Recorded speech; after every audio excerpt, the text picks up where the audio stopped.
Ce n'est pas que les gens ne veulent plus acheter, c'est tout simplement qu'ils ne peuvent plus.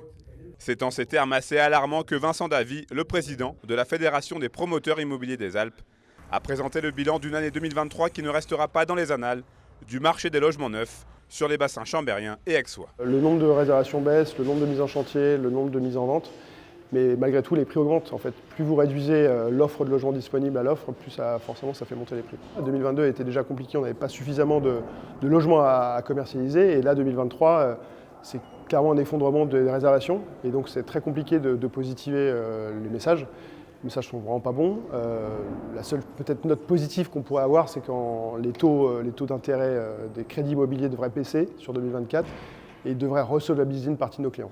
Très concrètement, les professionnels de l'immobilier n'hésitent pas à parler de crise. Une crise à la fois sur l'offre, mais aussi et surtout sur la demande.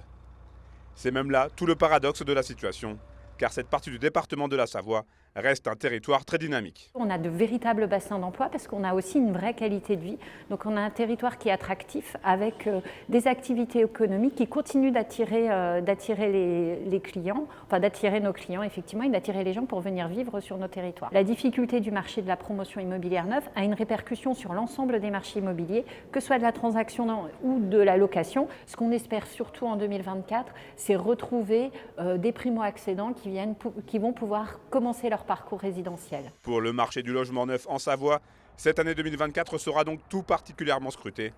Et avant d'espérer voir la tendance s'inverser de manière positive, il faudra également se pencher sur d'autres problématiques bien présentes en Savoie, à savoir l'urbanisme et le foncier. Pour construire du logement, il faut effectivement du terrain.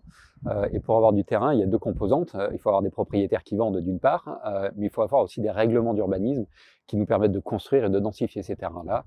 Or, ces règlements ont évolué en 2020, ont supprimé 40% de la surface constructible.